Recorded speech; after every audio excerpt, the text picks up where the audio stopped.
రాత్రి 12 అవుతున్నది. Saroor Nagar police station దగ్గర ఉన్నాం మనం. తెలంగాణ ఒక సామంతరాజు రేవంత్ రెడ్డి అని చెప్పని తెలంగాణ ఒక లాయల్ బ్రోకర్ ఆంధ్ర పాలకులకని చెప్పేటందుకు ఇంతకన్నా పెద్ద నిదర్శనం ఉదాహరణ లేదు. ఇల్లీగల్గా ఒక తప్పుడు కేసు తోటి భరతమాత అంటే ఆడవులనే గౌరవించే ఇందిరమ్మ రాజ్యం అని చెప్తావు కదా రేవంత్ రెడ్డి.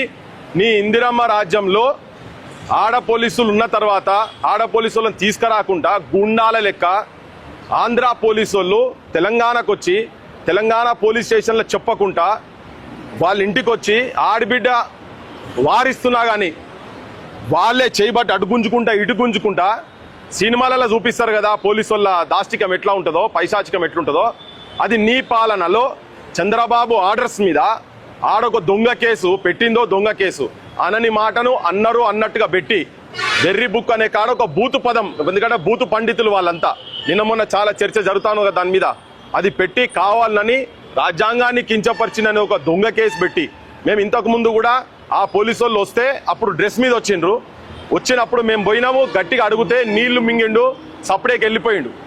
ఇప్పుడు 2 నెలల 10 రోజుల తర్వాత ఈయన బెయిల్ పిటిషన్ గురించి పెట్టి ట్రై చేస్తున్న టైంలో వచ్చి ఇంటికి వచ్చి పిల్లలు చిన్న పిల్లల ముంగట వచ్చి భార్య ఎంత అడ్డుకున్నా కానీ లోకల్ పోలీసులు చెప్పకుండా కిందికి వచ్చినాక జనం తిరగబడితే అప్పుడు ఫోన్ చేస్తే ఇక్కడ లోకల్ సరూర్ పోలీసు వాళ్ళు వచ్చి తనకు సంజాయించి మేము పోలీస్ స్టేషన్ ఇక్కడ తీసుకుపోయి ఈడాక పోయిన తర్వాత అప్పుడు మీ వాళ్ళు వచ్చిన తర్వాత మాట్లాడి పంపిస్తామని చెప్పి మత్పరిచి తీసుకొచ్చి ఇక్కడ లేడీ కానిస్టేబుల్తో ఆమె పక్క గుంజిపిచ్చి తీసుకొని వెళ్ళిపోయిండు. ఆ బండి కూడా 5 ఛానళ్ళు పెండింగ్ ఉన్నాయట. మరి ఆ బండి ఎవరో తెలియదు. ఆ సిఐదా శ్రీనివాసు బొబ్బిలికి సంబంధించినటువంటి ఆయనే. వెనుక నెంబర్ ప్లేట్ కూడా సగం పలిగి ఉన్నది. ఆ నెంబర్ ప్లేట్ కూడా ఇది క్లియర్ కట్గా ఆంధ్ర పాలకులు తెలంగాణ జర్నలిస్టుల మీద, తెలంగాణ సామాన్య ప్రజల మీద చేస్తున్నటువంటి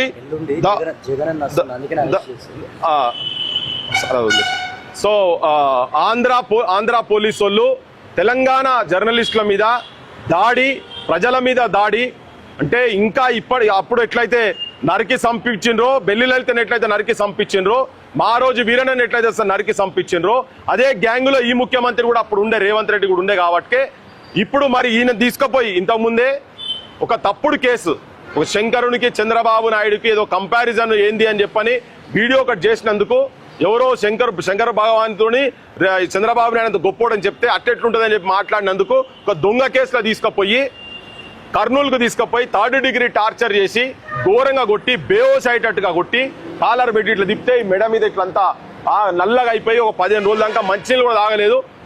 అప్పుడు చెప్పిండు ఆయన బయటకు వచ్చినాక, దెబ్బలు కాదన్నా తెలంగాణ తల్లులను, తెలంగాణ అమ్మలను, తెలంగాణ అక్క చెల్లెలను, మా భార్యలను అడ్డగోలుగా తిట్టినన్నా, నానా బూతులు తిట్టిండ్రు. ఆ బూతులు తిట్టేదానికన్నా చచ్చిపోయింది నయం అనిపించింది. అంత ఘోరంగా దెబ్బలది కాదు ఇక్కడ విషయం అని చెప్పని. దాని తర్వాత ప్రజలు కూడా చూసిర్రు. లాస్ట్ ఒక 2 నెలల నుంచి ఇక ఇటువంటి వాళ్ళ మీద ఎన్ని బూతులు పెట్టిండ్రో జనం చూసిండ్రు. తెలంగాణ పేరు చెప్పి తెలంగాణ అమ్మలక్కలను ఎట్లా తిట్టిరో తెలుసు.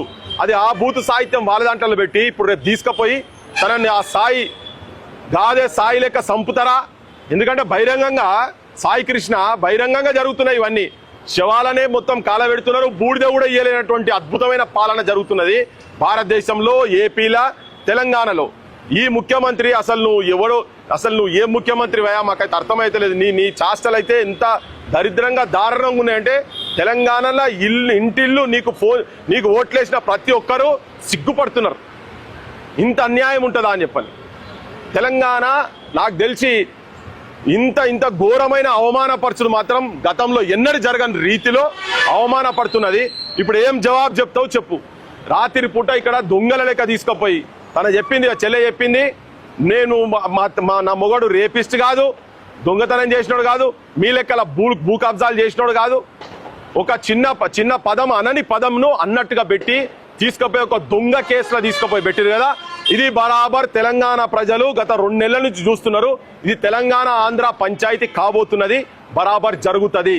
లీగల్ గా కానూన్ ప్రకారంగా నువ్వు తీసుకుపోదలుచుకుంటే డ్రెస్ తో రావాలి నువ్వు. లేదు ఇది ఒక వేరే రాష్ట్రంకి వెళ్ళి వచ్చారు కాబట్టి ఇక్కడ లోకల్ మ్యాజిస్ట్రేట్ దగ్గర తీసుకుపోవాలి. చట్టం చెప్తున్నది అది. లోకల్ మ్యాజిస్ట్రేట్ దగ్గర తీసుకుపోయి ట్రాన్సిట్ వారెంట్ తీసుకున్న తర్వాతనే తనని తీసుకుపోవాలి. ఈ ప్రొసీజర్లు ఏమీ ఫాలో కాలేదు కనుక ఈవెన్ పంజాబ్ను ఢిల్లీలో రీసెంట్ గా మనం చూసినాము. ఆ ఎవరైతే పట్టుకపోయినరో వాళ్ళను బుక్కల పారేసిరు. నీకు రేవంత్ రెడ్డి నీకు ఏమంతా చావా, కనీసం నీకు తెలంగాణ సోయి 0.01% ఉన్నా కానీ నువ్వు ఇప్పుడు వాళ్ళ మీద కేసులు పెట్టాలి. వాళ్ళని ఎట్లయితే పంజాబ్ పోలీసు వాళ్ళు బుక్కల వారేసిరో ఢిల్లీ పోలీసు ఢిల్లీ వాళ్ళకి సంబంధించిన వాళ్ళను ఇప్పుడు నువ్వు కూడా సేమ్ గదే పని చేయాల్సిన అవసరం ఉంది. ఢిల్లీకి వెళ్ళి తీసుకుపోయేందుకు చేసిన పనికి ఇప్పుడు నువ్వు కూడా గదే పని చేయాల్సిన అవసరం ఉన్నది. తెలంగాణ సమాజమా మేల్కొండి. ఇగో చూడుండ్రి, రాత్రి 12 గంటలకు ఆంధ్ర పోలీసు వాళ్ళు చేసిన దాష్టికానికి ఇగో నిలబడి ఈ సాక్ష్యం, ఈ పోలీస్ స్టేషన్ సాక్ష్యం, ఇగో ఈ చెల్లె సాక్ష్యం. తెలంగాణ తల్లులు మొత్తం ఏడ్చే కాలము కంటిన్యూ అయితేనే ఉన్నది. వెంటనే నేను చంద్రబాబు నాయుడు కూడా ఒకవేళ నీకు ఈ వీడియో కనుక పోయి నీకు ఉండేది ఉంటే, నాయనా నువ్వు దొంగ కేసులు పెట్టుడు బంద్ చేయి. ఈడ కూడా జనం తిరగబడతారు. మీ అడ్డాలు మొత్తం తెలంగాణలో ఉన్నాయి, మీ దందాలు మొత్తం తెలంగాణలో ఉన్నాయి. ఆల్రెడీ కోడి చెరువుది తీయనే తీసినాం. ఇట్లా మొత్తం మీరు ఈడ ఇల్లీగల్ ల్యాండ్లు మీరు ఏమేమి సంపాదించిండ్రో నెక్స్ట్ ఎలక్షన్ లోపల చాలా మీ స్టోరీలు బయటపడతాయి. ఎవరిని వదిలిపెట్టం. వెంకట్రామరెడ్డి వెనకాల యావత్ తెలంగాణ సమాజం ఉన్నది. మానవత్వం ఉన్న ప్రతి కుటుంబము ఇగో వీళ్ళ కుటుంబం ఎంబడి ఆంధ్ర కావచ్చు తెలంగాణ కావచ్చు అందరు ఉంటారు. తెలంగాణ మొత్తం ఇంటిల్లు పాదు వీళ్ళు ఎంబడి ఉన్నదని చెప్తున్నాం. చంద్రబాబు నాయుడు బంద్ చేసేయి, నీ రాక్షస పాలన బంద్ చేసేయి. రేవంత్ రెడ్డి ఒక జోకర్, ఒక బ్రోకర్ ని దగ్గర పెట్టుకొని నువ్వు ఇష్టం వచ్చినట్టు చేస్తున్నావు కదా. రేవంత్ రెడ్డికి కూడా ఇది ఒక తీవ్రమైన హెచ్చరిక చెప్తున్నాం. ఇక్కడికి వెళ్ళి తీసుకొని ఆడదాకా తీసుకుపోయినావు కదా. ఇక మేము యాద్ పెట్టుకుంటాం. తెలంగాణ ఇది ఒక్క వెంకట్రామరెడ్డి కాదు, ప్రతి ఇంట్లో వాళ్ళ ఇంటి మగ పిల్లగాని తీసుకుపోయారు.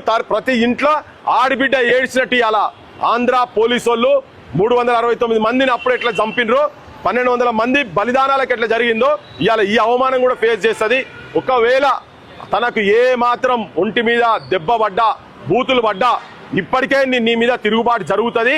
ఇది మేము యావత్ తెలంగాణకు తీసుకుపోతామని మీకు తెలియజేస్తున్నాం. ఈరోజు తెలంగాణ రాష్ట్రంలో ఈరోజు రేవంత్ రెడ్డి చంద్రబాబు నాయుడుకు సామంతరాజులాగా పనిచేస్తూ ఉన్నాడు. ఒకవేళ కేవీఆర్ ఎవరైతే జర్నలిస్ట్ కేవీఆర్ ఎవరైతే ఉన్నారో తన మీద పెట్టినటువంటి కేసే తప్పుడు కేసు. గతంలో కూడా అంతకుముందు కూడా కర్నూలు పిఎస్లో పెట్టినటువంటి కేసులో భాగంగా తన మీద 3rd డిగ్రీ ప్రదర్శించారు. ఆ తర్వాత ఒక అనని మాటను అన్నట్టుగా చిత్రీకరించి తనపైన దేశద్రోహం కేసు పెట్టినటువంటి ఈ కేసు సంబంధించి మేము గతంలో కూడా 2.5 నెలల క్రితం కూడా ప్రతిఘటిస్తే పోలీసులు వెళ్ళిపోయారు. మళ్ళీ 2.5 నెలల తర్వాత వచ్చి ఈరోజు సుప్రీంకోర్టు గైడ్లైన్స్కు విరుద్ధంగా అరెస్ట్ చేయబడ్డాడు. ఎందుకు అంటే పోలీసులు ఖచ్చితంగా సుప్రీంకోర్టు గైడ్లైన్స్ ప్రకారం ఏదైతే పోలీస్ డ్రెస్ వేసుకొని ఆ ఆర్డరు ఈ తల్లికి ఎవరైతే ఉన్నారో వాళ్ళ కుటుంబ సభ్యులు ఎవరైతున్నారో వాళ్ళకి ఇచ్చి ఈ కేసు కింద మీ ఆయనను అరెస్ట్ చేస్తున్నామని చెప్పేసి చాలా స్పష్టంగా ఈమె కన్సర్న్ తీసుకున్న తర్వాతనే అరెస్ట్ చేయాలి. ఇది పోలీసు సంబంధించినటువంటి సుప్రీంకోర్టు గైడ్లైన్స్ ప్రకారం ఒక అరెస్ట్ సంబంధించినటువంటి ప్రాసెస్ ఇది. కానీ పోలీసులు ఎంత విచిత్రంగా అంటే ఈ అమ్మాయిని, ఈ తల్లిని చాలా దారుణంగా సిఐ ఎవరైతే ఉన్నారో బడంగ్ సంబంధించినటువంటి సిఐ, ఆ బొబ్బిలికి సంబంధించినటువంటి బడంగ్ పిఎస్ సంబంధించిన సిఐ ఈ అమ్మాయి పట్ల అసభ్యంగా ప్రవర్తించినటువంటి వీడియో కూడా ఒకసారి మీకు చూపించేటువంటి ప్రయత్నం చేస్తా. ఇగో ఇది చూడండి ఒకసారి క్లియర్గా. అమ్మాయిని ఎంత దారుణంగా పోలీసులు ఈడ్చుకెళ్తున్నారో చూడండి ఒకసారి. ఈ అమ్మాయిని ఎవరు కేవీఆర్ వైఫ్ని చాలా స్పష్టంగా చూడండి. ఒక అమ్మాయిని పిల్లలు కూడా ఆనే ఉన్నారు. కేవీఆర్ సంబంధించిన 2 పిల్లలు, ఒకరు 6 సంవత్సరాలు, ఒకరు 10 సంవత్సరాల పిల్లలు అక్కడే ఉన్నారు. ఆ పిల్లల్ని కూడా పక్కకు నెట్టుతున్నటువంటి విజువల్ ఒకసారి చూడండి క్లియర్గా. అదేవిధంగా ఇక్కడ సిఐ చూడండి. సిఐ ఎవరైతే ఉన్నారో శ్రీనివాస్, బడంగపేట సంబంధించిన సిఐ ఎవరైతే ఉన్నారో ఇగో ఆ అమ్మాయిని చూడండి ఒకసారి. ఎట్లా ఇష్టం వచ్చినట్టు ఎట్లా బిహేవ్ చేస్తున్నారో ఒకసారి చూడండి క్లియర్గా. సిఐ బడంగపేట సిఐ, బడంగ్ సిఐ అనే బొబ్బిలికి సంబంధించినటువంటి బొబ్బిలి ఆంధ్రప్రదేశ్ సంబంధించిన విజయనగరం జిల్లా బడంగ్ సంబంధించినటువంటి సిఐ శ్రీనివాస్ ఒక అమ్మాయి, ఒక వివాహిత ఎవరైతే ఉన్నారో జర్నలిస్ట్ కేవీఆర్ భార్య పట్ల బిహేవ్ చేస్తున్నటువంటి వ్యవహారం చూడండి ఒకసారి క్లియర్గా. అందరూ 2 తెలుగు రాష్ట్రాల ప్రజలు చూడాలి, చాలా స్పష్టంగా చూడాలి ఎట్లా బిహేవ్ చేస్తున్నాడో. ఒక మహిళ ఒక ఇంటికి వెళ్తున్నప్పుడు మహిళా కానిస్టేబుల్నా లేకపోతే మహిళా ఎస్ఐనా తీసుకొని వెళ్ళాలి. స్థానికంగా వేరే స్టేట్ నుంచి వచ్చినప్పుడు ఈ స్థానికంగా ఉన్నటువంటి కోర్టులో ఆ మొత్తానికి ఆ ట్రాన్సిట్ సంబంధించినటువంటి వారెంట్ తీసుకొని వచ్చేసి స్థానిక పిఎస్లో చూపించి ఇక్కడ నుంచి మహిళా కానిస్టేబుల్ అదేవిధంగా కన్సర్న్ సంబంధిత అధికారులను తీసుకెళ్లి అరెస్ట్ చేయాలి. ఏ ప్రొసీజర్ కూడా ఫాలో కాకపోగా ఈ అమ్మాయి పట్ల దురుసుగా అసభ్యకరంగా సిఐఏ వేరే కానిస్టేబుల్ అదైతే అనుకోవచ్చు, సిఐ నేను చాలా స్పష్టంగా చూపిస్తాను చూడండి ఒకసారి. సిఐ శ్రీనివాస్ అమ్మాయి పట్ల బిహేవ్ చేస్తున్నట్టు బిహేవియర్ ఇది.